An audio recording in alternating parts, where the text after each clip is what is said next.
The roan gelding shuddered and came to a halt, its breath escaping in great, heaving clouds of white vapor that were instantly snatched away by the biting wind.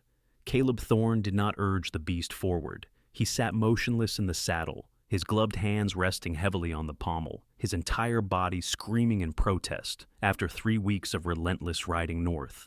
He looked down into the valley. Below lay a collection of jagged shadows and timber that dared to call itself a town, Blackwood Hollow. The sign miles back on the trail had named it, but to Caleb, it looked more like a festering wound in the earth than a settlement. It was the place. It was nowhere. He rode the final mile down a track that was less a road and more a frozen scar of mud. The ruts were deep enough to snap a wagon axle or shatter a horse's leg. To the east, thin anemic columns of smoke rose from the silver mine shafts, staining the slate-gray sky a darker, dirtier shade. The wind carried a knife's edge, sweeping down from the timberline, where Caleb knew timber wolves and creatures far worse than wolves waited for the weak to stumble. He had come to Montana in the dying light of 1885, seeking a place where a name like Thorne wouldn't turn heads in a saloon, wouldn't draw a terrified whisper. He wanted a purgatory where no one knew what had happened in Abilene, what color badge he had once pinned to his chest, or exactly how much blood had soaked into the dust at his feet. The town was half dead. Half the buildings on the main thoroughfare had their windows boarded up like blind eyes. The other half looked as though they were gripping the frozen earth simply out of spite. He bypassed the saloon, ignoring the clatter of billiard balls and the sour stench of spilled ale that leaked out into the frigid air. He went straight to the mercantile, which served double duty as the post office and land agent's desk. A man with a face like cracked parchment looked up from a dusty ledger. "Looking for something? Or just lost?" "A place," Caleb said. His voice was a rusted hinge, rough from weeks of disuse. "Away from town. You got anything?" The man spat a stream of brown tobacco juice into a brass cuspidor. "Got a claim up northwest, worked out far as we know. Shack on it. Previous owner left in a hurry, or maybe in a pine box. Can't recall." "I'll take it," Caleb said. "Don't you want to see it first? It's a wreck. Just want the paper." Caleb pulled a worn leather pouch from his saddlebag. He paid in cash, greenbacks and a few heavy gold coins. The man counted it twice, his eyes narrowing at the weight of the currency, but he asked no questions. In this part of the world, money was the only language that mattered. He slid a deed across the counter. "It's yours, mister. Watch the roof. And the wolves." Caleb rode out. The shack was 2 miles from the town's last lantern, set on a rise of barren, wind-scoured land. The agent hadn't lied. It was broken. The porch sagged like a broken jaw. The wind whistled through 3 shattered panes of glass and a dozen gaps in the chinking between the logs. But it was private, and it was paid for. Reader, question: if you could disappear and start over where no one knew your name, would you take the risk? Let us know in the comments below. Caleb spent the first week in absolute silence, his world shrinking to the perimeter of his property line. He worked from the first gray light of dawn until his hands were too numb to grip a hammer and his shoulders screamed in agony. He hauled lumber from the nearby pines using his hatchet and a rusty saw he'd found in the lean-to. He was methodical, almost machine-like. He cut and planed the wood, repairing the porch steps. He used a mixture of mud and straw to re-chink the logs, sealing the gaps against the encroaching winter. He replaced the broken glass with oiled canvas, shutting out the view but keeping the wind at bay. The land was unforgiving. A hard frost settled in every night, turning the ground to iron by morning. He dug a new latrine, the work taking him half a day, the pickaxe ringing against the frozen earth like a church bell. He slept, but he did not rest. He lay on a straw tick on the floor, his heavy coat serving as a blanket and his saddle as a pillow.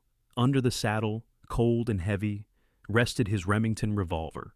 He woke often in the night, his hand instantly gripping the walnut stock, the smell of gunpowder and fear still clinging to his memory. He would lie awake for hours, listening to the wind, to the high, lonely howl of a wolf pack in the timber. He avoided the townsfolk entirely. He had brought enough salt pork, hardtack, and coffee to last a month. He hunted for his suppers, a few jackrabbits, a stringy grouse. He was a marksman, quiet and efficient. He took no pleasure in the kill. It was merely fuel. On the 10th day, he saw her. He was on his roof, nailing down the last of the new-cut shingles, the metallic tang of the cold nails sharp in his mouth. He glanced east toward the only other homestead in sight. It was a quarter-mile off, separated by a rusted barbed wire fence and a patch of dead thistle. A woman was out back of the other house, hanging laundry. Caleb stopped hammering. The wind was brutal that day, whipping her skirts around her ankles and tearing at the heavy, wet sheets in her hands. She wore a drab wool dress and no hat.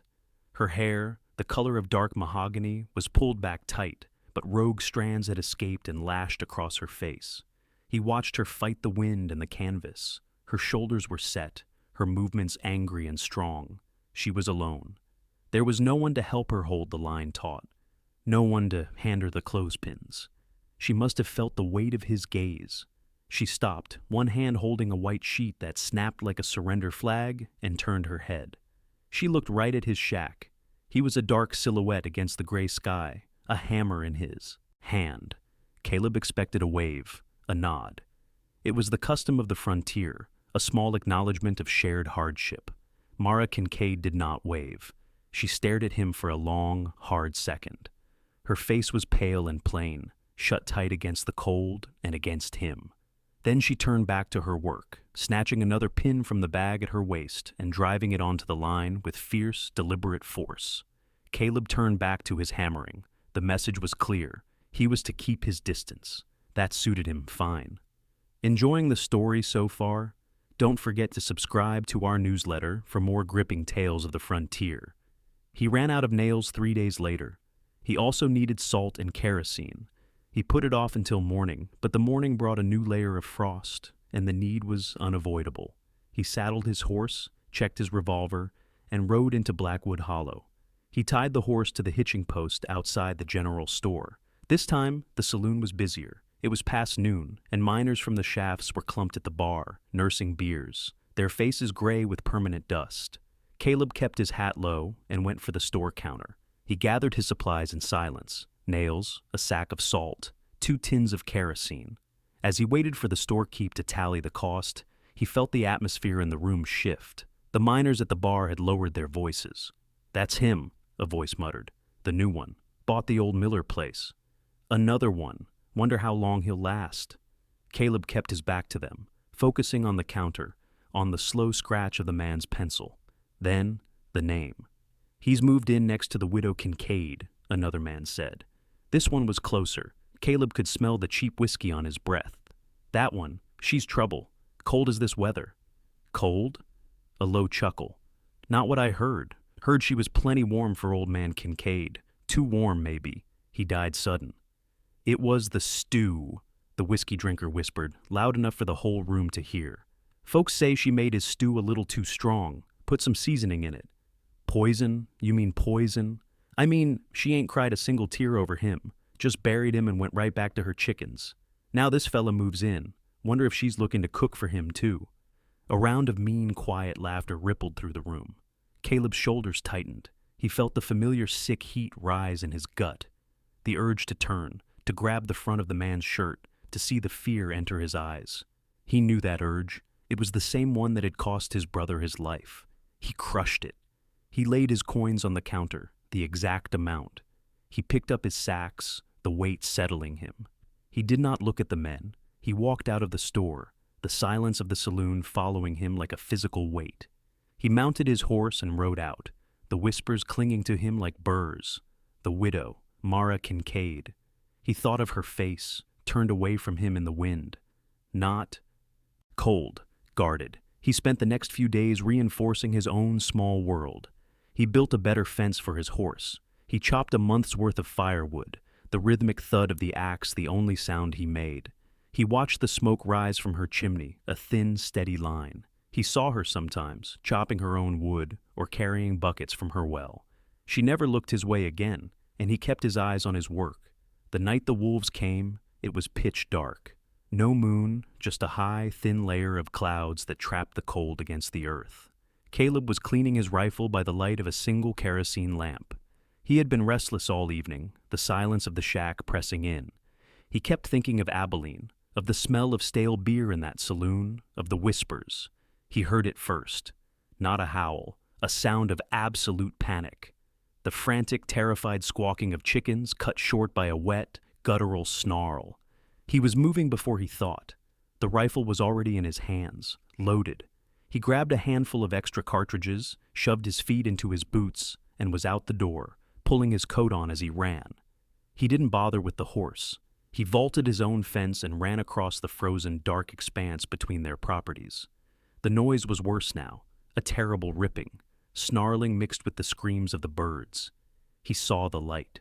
She was on her porch, holding a lantern high. The light was weak, casting huge, frantic shadows. He could see her shape, her arm raised. "Get back in the house!" Caleb roared, his voice tearing the night. He saw the wolf then. A massive gray shadow, its back to him, digging into the splintered wood of the chicken coop. A second one was circling, a dark shape with yellow eyes that flashed in the lantern light. Caleb dropped to one knee, bringing the rifle to his shoulder. He didn't have a clean shot at the first one. The second one, the circling one, saw him. It stopped, lowered its head, and snarled. "Mrs. Kincaid, get inside!" he shouted again. He aimed for the center mass of the circling animal. He squeezed the trigger. The shot was deafening. The crack of the rifle echoed off the hills, a flat, hard sound. The wolf yelped, a high, sharp sound, and collapsed, its legs kicking for a moment before going still. The first wolf, the one at the coop, ripped its head out and spun. It was massive. It had blood on its muzzle and a dead chicken in its jaws. It saw Caleb. It dropped the bird and snarled, a low, deep threat. Caleb worked the lever on the rifle, chambering another round. He aimed. The wolf didn't wait. It turned and bolted, a gray streak vanishing into the darkness toward the timberline. Silence returned, absolute ringing silence, broken only by the smell of sulfur and the heavy, panicked breathing of Caleb Thorne. He stood up slowly, the rifle still pointed at the darkness.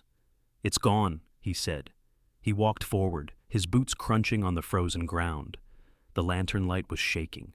He reached the coop. The door was torn from its hinges. Inside, it was a massacre. Feathers and blood were everywhere. Of a dozen chickens, maybe 2 were still moving, huddled and broken in a corner. The dead wolf lay 20 yards away. He looked at Mara. She was still on the porch, the lantern held in a white-knuckle grip. She hadn't moved. She was staring at the coop. "Are you hurt?" Caleb asked. She shook her head, a small, jerky motion. Her face was bloodless. "Stay here," he said. He walked past her, his eyes scanning the perimeter, rifle ready. He checked the dark corners of her small barn, the lean-to. Nothing. The danger was gone. He came back. He looked at the dead wolf, just the one. The other got away. Mara finally lowered the lantern. She stepped off the porch, her boots unsteady. She walked to the coop and looked inside. Her shoulders hitched once. She made no sound. They're mostly gone," she said. Her voice was flat. "Dead?" "Yes, ma'am," Caleb said. She looked at the dead wolf, then at the mess. "We can't leave them. Not like this. The smell will bring the other one back, and more besides." They stood in the dark. The cold was seeping back in, claiming the adrenaline. "I have a shovel," she said. "Get your lamp," Caleb said. "And a thicker coat. I'll get my own shovel. We'll bury them. The wolf, too." He went back for his tools. By the time he returned, she was waiting. She had a pickaxe and a shovel. She had not put on a thicker coat. They worked for the next 2 hours at the edge of her property. The ground was stone. Caleb swung the pickaxe, his muscles screaming, the impact jarring up his arms and into his teeth. Mara worked beside him with the shovel, scraping out the frozen clods of dirt he broke loose. They didn't speak. The only sounds were the ring of the pick, the scrape of the shovel, and their own ragged breathing steaming in the cold. They buried the chickens first, a small, sad pile in the bottom of the shallow grave. Then Caleb dragged the wolf over. It was heavy, 120 pounds of dead muscle. They rolled it in on top of the birds. By the time they started shoveling the dirt back in, a thin, watery gray light was showing in the east. Dawn. They finished. They stood over the patch of raw, disturbed earth. Caleb leaned on his shovel, his body spent. Mara Kincaid stood straight, her hands clasped in front of her. She was stiff, her whole body vibrating with a tension that hadn't broken. She looked at the grave, then at Caleb. "I thank you, Mr. Thorne," she said. Her voice was formal, brittle. She wasn't smiling, there was no warmth in it. It was a statement of fact, an acknowledgement of a debt incurred. "Ma'am?" He nodded. He looked at her eyes. They were gray like the morning, and in them, he saw it, not just gratitude, not just fear. He saw a tired, hollow sadness that was so deep it had no bottom. It was an exhaustion of the soul. He knew it well. He saw it in his own shaving. Mirror every third day. She turned without another word and walked back to her house. The door clicked shut. Have you ever had a neighbor step up in a time of crisis? Share your story in the comments. The day after the wolf attack, Caleb took stock of his supplies. He had a small cache of nails he'd bought for his own shack, and they were still good. He had straight timbers left from the pines he had felled. He gathered an armload of the wood, put the nails in his coat pocket along with a clean rag and a small flask of carbolic acid, and walked the quarter-mile to her fence. She was already outside, trying to wrestle the broken door of the coop back onto its one remaining hinge. She was using a length of old barbed wire, her hands bare and red in the cold, trying to twist the rusted metal into a makeshift tie. He stopped a few feet away. "Ma'am?" Mara froze. She did not look at him. She kept her grip on the wire, her shoulders tight. "Mr. Thorne, I brought some lumber and nails," he said, dropping the wood by his feet. "That wire won't hold." "It will hold well enough," she said. Her voice was flat, pushing him away. "No, it won't. Not against a wolf, not even against the wind." He pulled the nails from his pocket. "This coop needs to be rebuilt proper." "I don't need your help." "I'm not offering help, ma'am. I'm offering nails. The wind gets in, the rest of your birds will freeze by nightfall." She yanked on the wire. Her hand slipped. The barb, sharp and rusted, tore a bright red gash across her palm. Mara hissed, a sharp intake of breath. She dropped the wire and turned away from him, cradling her hand to her chest as if to hide the weakness. Blood welled up and dripped onto the frozen dirt. Caleb was moving before she could protest again. He closed the distance, setting his jaw. "Give me your hand." "It's nothing. It's rust and dirt." "It'll be poisoned by morning. Give me your hand, Mara." He said her name. It hung in the air between them, stark and sudden. She hesitated, her body rigid. He reached out, not grabbing, but firm, and took her wrist. Her skin was ice cold. He turned her hand over, his thumb pressing into her palm to open the fist she'd made. The cut was deep, ragged. She watched his face. He kept his eyes on the wound. Silently, he pulled the clean rag from his pocket. He uncorked the flask of carbolic with his teeth and poured a small, stinging stream of it directly into the cut.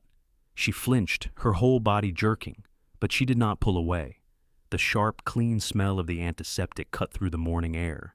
He blotted the blood, his touch surprisingly gentle for a man of his size. Then he tore the rag into a neat strip and began to wrap her palm, his fingers moving with practiced efficiency. "You'll need to keep it clean," he said, his voice low. He tied off the bandage, his knuckles brushing the soft skin of her inner wrist. She was breathing fast but shallow. She was looking at his hands, not her own. His were calloused, scarred, but steady. "I could have done it," she whispered. "I know," Caleb said. He let go of her hand.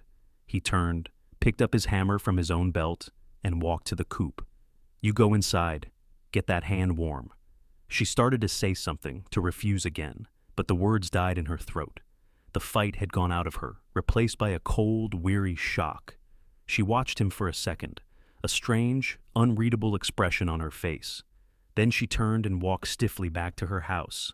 Caleb worked all morning. He tore down the broken parts of the coop, his movements economical and sure. He dug new post holes. He set the timbers, squared them, and nailed them fast.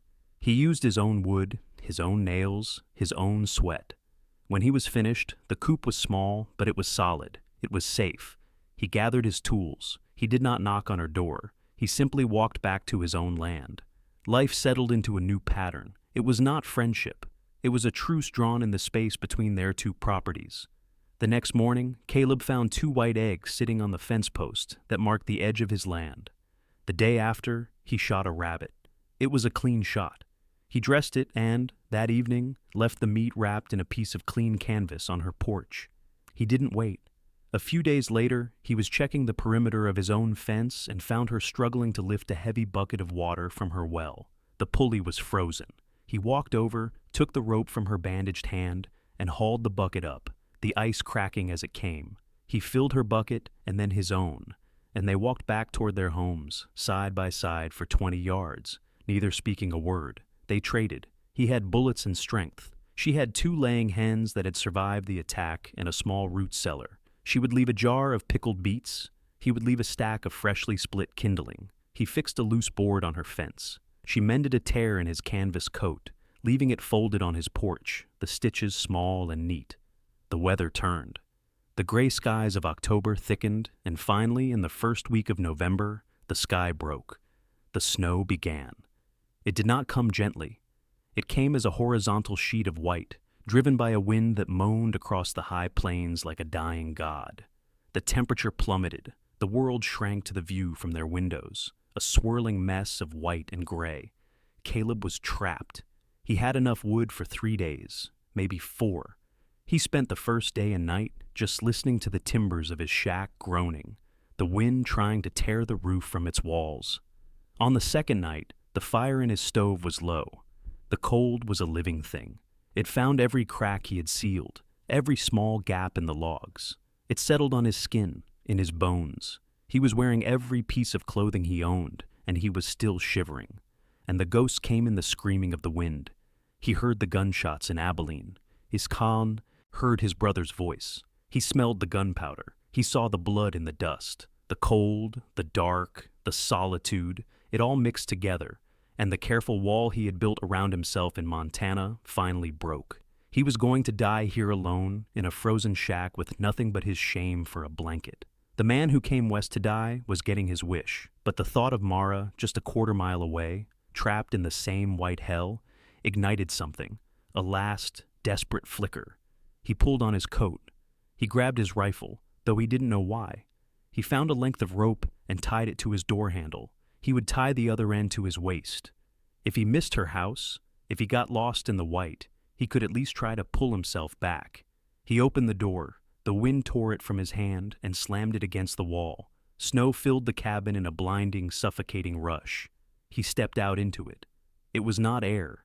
It was a solid, moving mass of ice. He couldn't see his feet. He couldn't see his hand in front of his face. He leaned into the wind and pushed. Following the memory of the fence line, it took him an hour to cross land he had walked in 3 minutes. He fell. He lost his bearings. He was pulled back by the rope, his only anchor. He clawed his way through drifts that were over his head.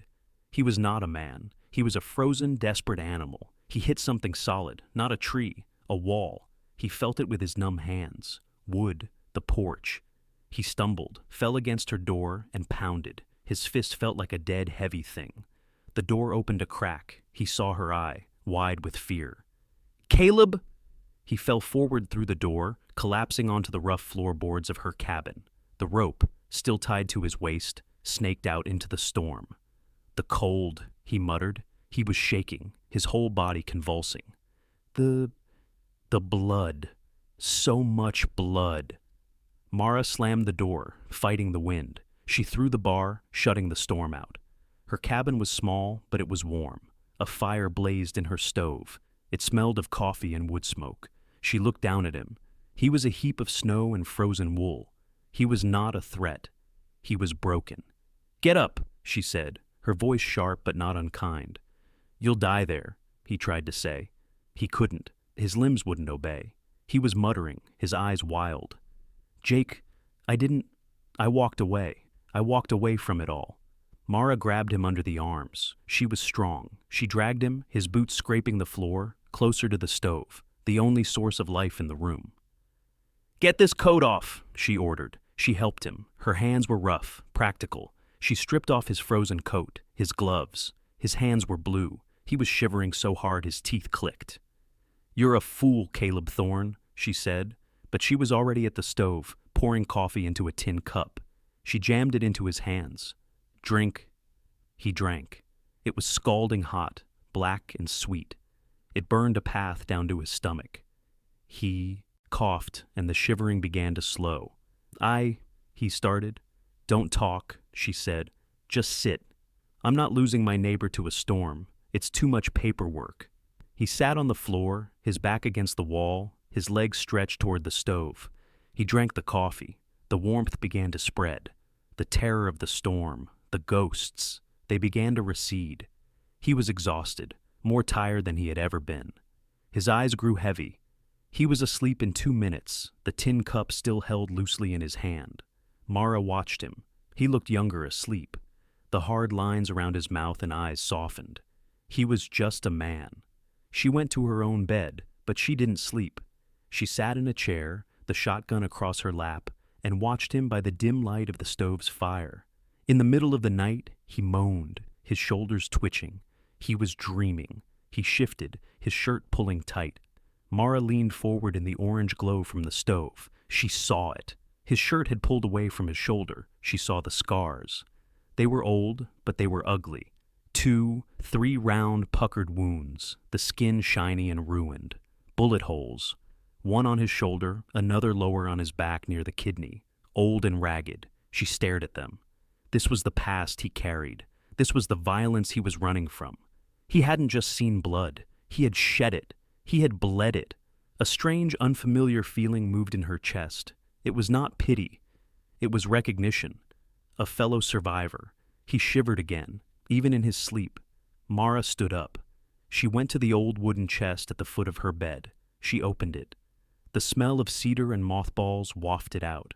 She reached inside and pulled out a heavy, dark wool coat. It was a man's coat, large and of good quality. It had been her husband's. She stood over Caleb. She looked at the coat in her hands, the last physical piece of Jebediah Kincaid. Then she looked at the scarred, shivering man on her floor. Slowly, carefully, she unfolded the coat and draped it over Caleb Thorne, covering him, covering the scars. She tucked it around his shoulders. He sighed in his sleep and settled. The shivering stopped. Mara went back to her chair. She sat in the dark, listening to the storm scream outside and to the quiet, steady breathing of the man sleeping on her floor. Would you have opened the door? Click the link below to see how other readers responded to this moral dilemma. The blizzard had changed them. The pretense of being strangers, of being just 2 neighboring properties, was gone, buried under 10 feet of snow. They were instead 2 people on an island of white, and survival was a shared burden. But trouble arrived with the spring thaw. It came on a Monday. Caleb had ridden into town to buy supplies. He sensed the change as soon as he tied his horse. There was a new horse outside the saloon, a fine-looking bay with a good saddle, and there was a new man. Caleb walked into the general store. The same miners were there, but this time, they weren't whispering. They were watching, waiting. The saloon door opened, and the new man walked in. He was tall, dressed in a black suit, a city suit.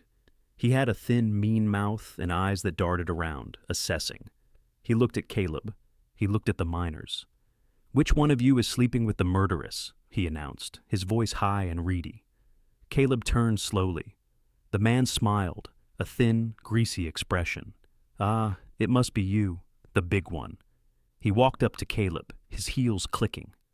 "My name is Mortimer Kincaid. Jebediah Kincaid was my cousin." He turned, projecting his voice to the miners. "I've been in Bozeman talking to the magistrate. Been hearing all the stories from this town about how my cousin died, about how he was poisoned." "That's just talk," the storekeep said, his voice nervous. "Is it?" Mortimer snapped. "She's a black widow, that's what she is, and she's squatting on my land." "That land belongs to Mara," Caleb said, his voice low.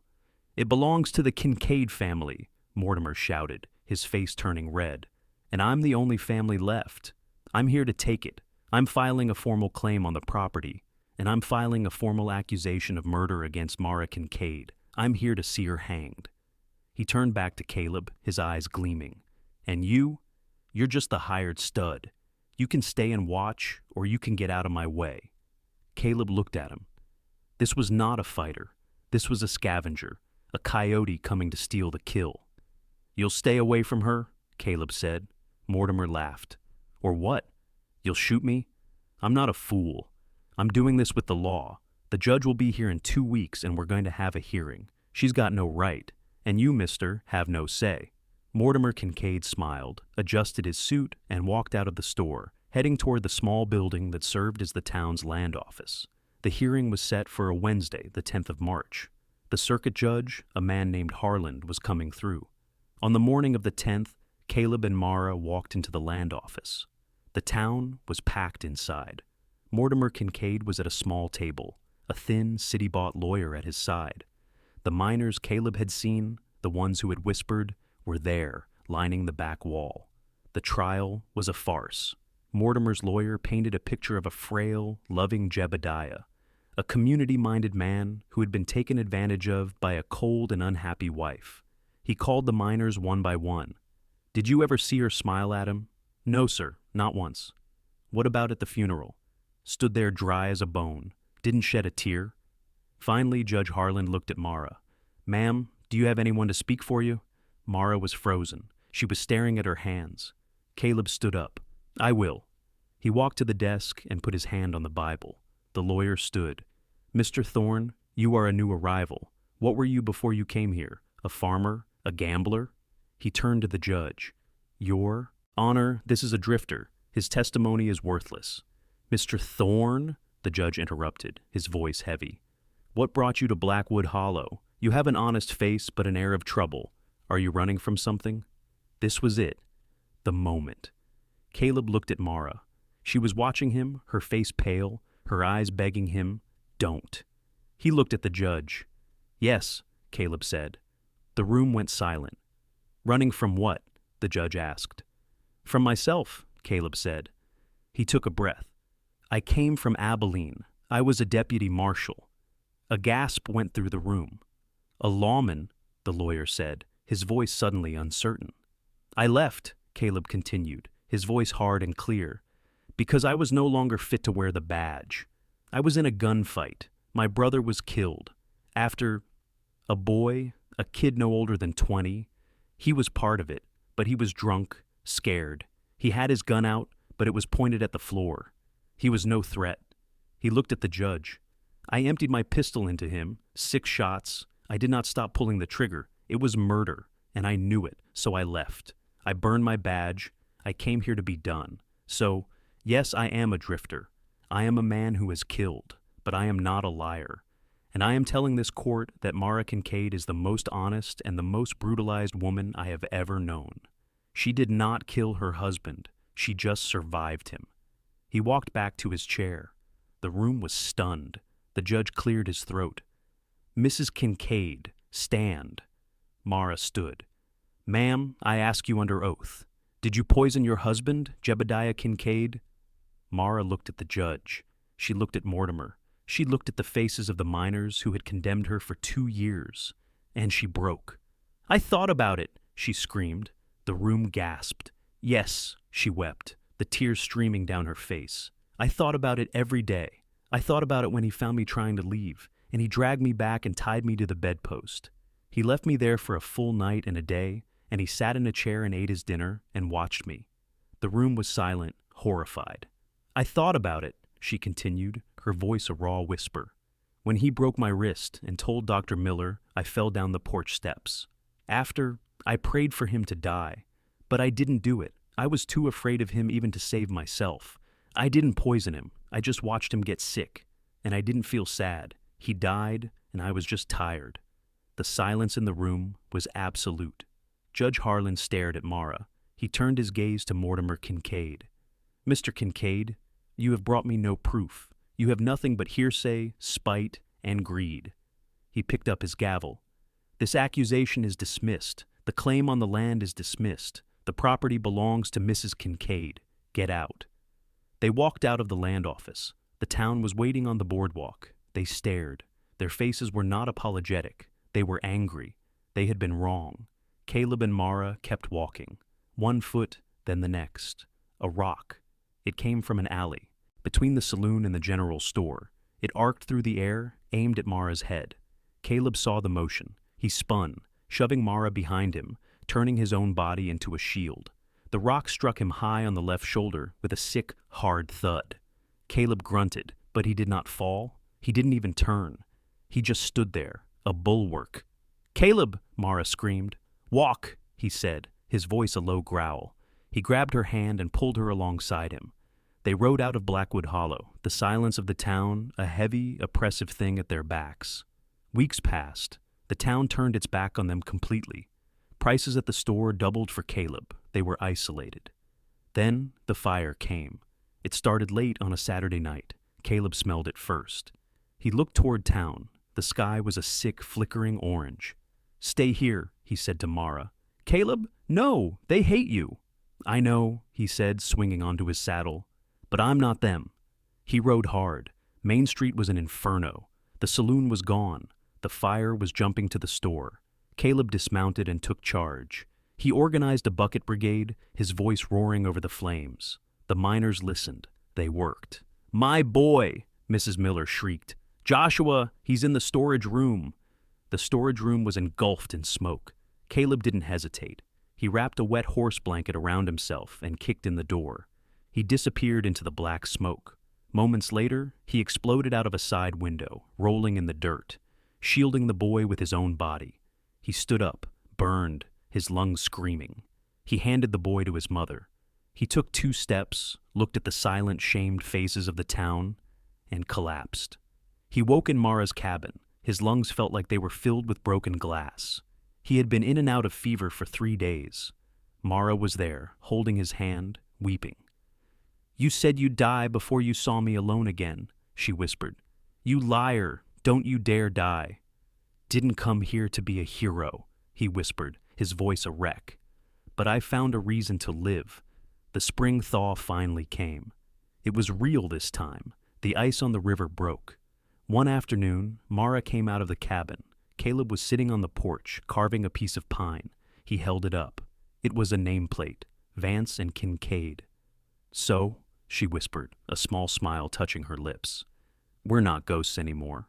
Caleb took her hand, the one dirty from the garden soil. He kissed her knuckles gently. "No, ma'am," he said. "We're home." If you love this story of redemption and survival, please share it with a friend. Click below to read our next feature story.